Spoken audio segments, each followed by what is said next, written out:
नमस्कार दोस्तों, मैं हूं मनीष और आप देख रहे हैं सॉल्यूशन हब। दोस्तों, आज की वीडियो में मैं आपको भारत सरकार द्वारा जारी किया जाने वाला ई श्रम कार्ड के विषय में आपको उसके लाभ और बनाने की प्रक्रिया के बारे में जानकारी दूंगा। भारत में असंगठित क्षेत्र के मजदूरों के लिए भारत सरकार ने ई श्रम कार्ड जारी किया था, जिसका लाभ असंगठित क्षेत्र के मजदूरों को एक्सीडेंटल या उनके एक्सीडेंट होने के डेथ पर बहुत सी योजनाओं के अंतर्गत कुछ अनुदान दिए जाते हैं। गर्भवती महिलाओं की योजना जैसे कि मातृत्व बंधन योजना के अंतर्गत महिलाओं के भरण पोषण के लिए 6,000 रुपये की जो अनुदान राशि मिलती है, उसमें भी ई श्रम कार्ड की उपयोगिता आती है। और अगर हम अपने किसी पेंशन योजना जैसे कि प्रधानमंत्री श्रम योगी मानधन योजना में, जिसके अंतर्गत हमें 3,000 रुपये की पेंशन मिलती है, उसमें भी हम इसका उपयोग करते हैं। तो इस कार्ड के आवेदन कैसे किया जाता है और आप अपने मोबाइल या लैपटॉप से घर बैठे आप इस कार्ड का इजीली आवेदन कैसे कर सकते हैं, ये मैं आपको आगे वीडियो में विस्तारपूर्वक बताऊंगा। तो वीडियो में आप बने रहिएगा। अगर आप चैनल पर नए हैं तो चैनल को सब्सक्राइब करें, वीडियो को लाइक करें तथा दोस्तों के साथ शेयर करें, जिससे कि ऐसी इंफॉर्मेटिव वीडियो सबसे पहले आपको मिलती रहे। तो आइए दोस्तों, आपको लेकर चलते हैं कंप्यूटर स्क्रीन। सबसे पहले हम क्रोम पर आ जाएंगे और टाइप करेंगे ई श्रम card.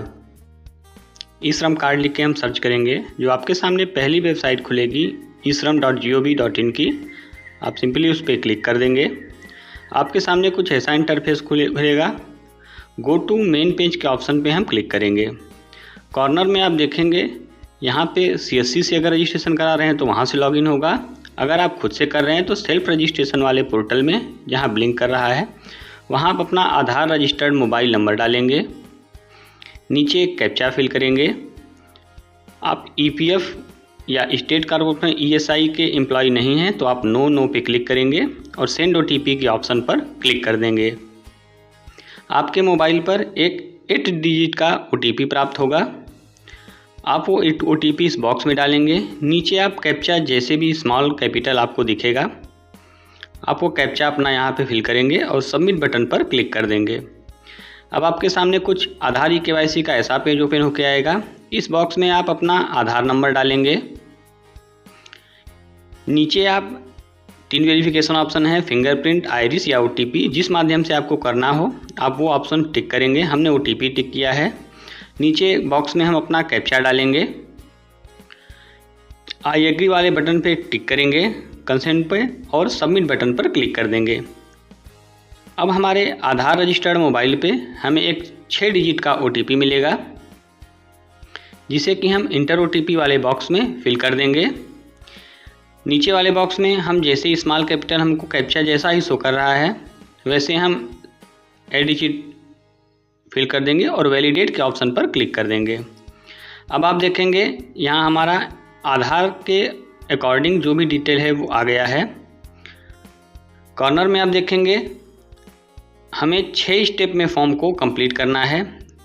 Aadhaar inclusion, personal information, address, education, occupation and skill and bank detail, ये 6 स्टेप में हमको फॉर्म को कंप्लीट करना है। हम simply continue to enter other detail के ऑप्शन पर क्लिक कर देंगे। अब हमारे सामने कुछ ऐसा पेज खुल के आएगा। जो हमने रजिस्ट्रेशन समय मोबाइल नंबर डाला था वो ऑटोमेटिक आएगा। इमरजेंसी नंबर डालना हो तो हम डाल सकते हैं। ईमेल अगर ऑप्शनल है, अगर डालना हो तो डाल देंगे, अगर नहीं है तो आप छोड़ भी सकते हैं। आप यहाँ से उसकी वैवाहिक स्थिति, मैरिड है, अनमैरिड है, विडो है, जो भी है उसके अकॉर्डिंग आप सिलेक्ट कर लेंगे। इस बॉक्स में आप मदर का नाम डालेंगे, आवेदक के जो भी उसके मदर का नाम होगा आप डालेंगे। आप इसे ब्लैंक भी छोड़ सकते हैं क्योंकि ये बॉक्स मैंडेटरी नहीं है। हमने मदर का नाम डाल लिया है। अब हम फादर या हस्बैंड जो भी हमको सिलेक्ट करना है, अगर विवाहित है तो हम हस्बैंड का नाम सिलेक्ट करेंगे। हस्बैंड नेम के कॉलम में हम उसके पति का नाम यहाँ डालेंगे। अब यहाँ से स्क्रॉल करके नीचे आएंगे और उसकी सोशल कैटेगरी जो भी है, जनरल, OBC, SC, ST, उसके अकॉर्डिंग हम वहाँ से सेलेक्ट कर लेंगे। अगर जाति प्रमाण पत्र को आपको अपलोड करना है तो आप वहाँ से अपलोड कर सकते हैं। अगर आपको ब्लड ग्रुप पता है तो आप ब्लड ग्रुप यहाँ डाल देंगे, अगर नहीं पता है तो आप उसे सिंपली छोड़ भी सकते हैं। यहाँ से आप विकलांगता अगर है तो यस करेंगे, नहीं है तो नो कर देंगे। नीचे ऑप्शन में आप नॉमिनी का डिटेल फिल करेंगे। जिसे भी आपको नॉमिनी बनाना है तो हमें इनके पति को बनाना है, हम उनका डिटेल यहाँ फिल कर लेंगे, नाम, नीचे डेट ऑफ बर्थ, कैलेंडर की मदद से हम भर लेंगे।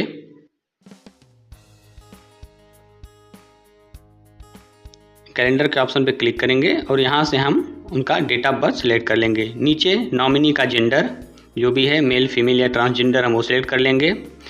रिलेशनशिप टाइप में कि आवेदक से नॉमिनी का क्या संबंध है, हम वो सिलेक्ट कर लेंगे। नॉमिनी का यहाँ पे हम फुल एड्रेस डाल देंगे, जैसे ग्राम, तहसील, ज़िला, पिन कोड जो भी है हम अपने अकॉर्डिंग अपना फिल कर लेंगे। नीचे अगर नॉमिनी का मोबाइल नंबर आपको डालना है तो आप नॉमिनी का मोबाइल नंबर भी डाल देंगे, अगर नहीं डालना है तो उसे ब्लैंक भी छोड़ सकते हैं। उसके बाद सेव एंड कंटिन्यू के ऑप्शन पे आप क्लिक करेंगे। उसके बाद रेसिडेंशियल डिटेल आपका खुल जाएगा टैब, तीसरा स्टेप में एड्रेस डिटेल है ये। यहाँ से आप अपना स्टेट सेलेक्ट कर लेंगे।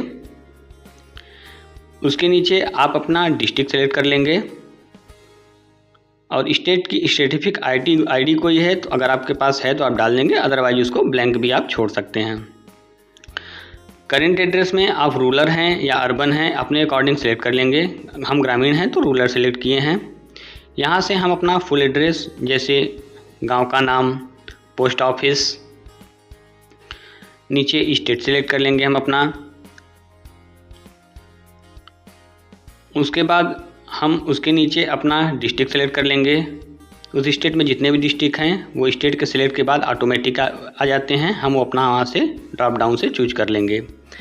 यहाँ सब डिवीज़न या तहसील जिसे हम कहते हैं हम अपना वो सिलेक्ट कर लेंगे। यहाँ पे हम अपना पिन कोड डाल देंगे जो भी हमारे आधार पे है अपने अकॉर्डिंग, या हम जहाँ भी रहते हैं वो डाल सकते हैं।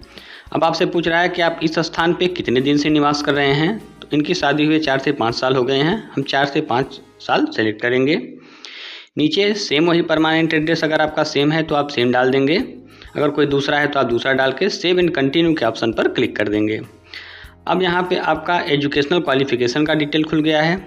आवेदक कितना पढ़ा है वो हम यहाँ से ड्रॉप डाउन से सिलेक्ट कर लेंगे और एजुकेशन सर्टिफिकेट भी अपलोड कर सकते हैं, अगर करना चाहें तो, नहीं करना चाहें तो कोई मैंडेटरी नहीं है। यहाँ से हम इनकम, मंथली इनकम का स्लैब सिलेक्ट करेंगे कि उनके मंथली इनकम कितनी है, तो 10 एंड बिलो है तो हमने वो सिलेक्ट किया है। अब यहाँ से ऑक्यूपेशन एंड स्किल का ऑप्शन खुलेगा।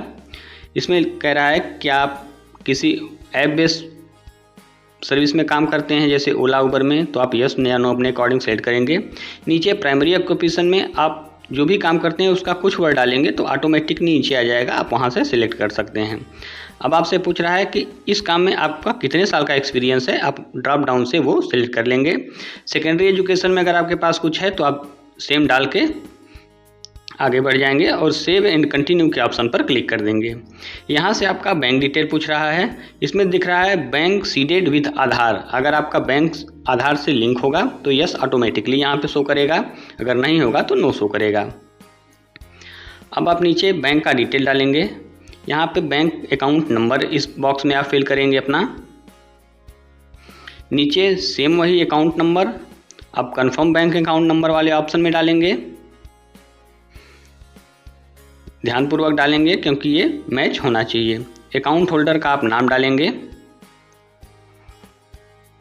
जो भी आवेदक का नाम होगा आप वो यहाँ पे फिल कर लेंगे जो उनके बैंक पासबुक पे होगा। यहाँ IFSC कोड डालेंगे और बगल में सर्च वाले बटन पे क्लिक करेंगे तो बैंक का नाम और ब्रांच ऑटोमेटिकली सिलेक्ट होके आ जाएगा। अब आप सेव एंड कंटिन्यू के ऑप्शन पे क्लिक करेंगे। अब आप देखेंगे आपका फॉर्म यहाँ पे कंप्लीट पूरा भर के 6 स्टेप आ गया है। आप यहाँ धीरे धीरे अपना फॉर्म को चेक कर लेंगे, अगर कहीं गलत है फॉर्म तो आप नीचे जो एडिट बॉक्स दिख रहा है वहाँ पे क्लिक करके एडिट कर सकते हैं। अगर आपका सब सही है तो आप कंसेंट फॉर्म पे क्लिक करेंगे और उसके बाद सबमिट बटन वाले ऑप्शन को आप क्लिक कर देंगे। हमारा सब सही है तो हम सिंपली सबमिट बटन के ऑप्शन पे क्लिक कर दिए हैं। ये कुछ देर बफरिंग करेगा। हमारा UN नंबर या जिसे हम ई श्रम कार्ड कहते हैं वो कंप्लीट आपके सामने दिख रहा होगा, वो बन के आ गया है। अब आप इसे सिंपली डाउनलोड कर सकते हैं, कहीं यूज कर सकते हैं, या आधार की तरह इसे आप प्रिंट करके कार्ड के रूप में रख सकते हैं। ये आपके कंप्लीट प्रोसेस है बनाने की। वीडियो में बने रहने के लिए धन्यवाद। जय हिंद दोस्तों।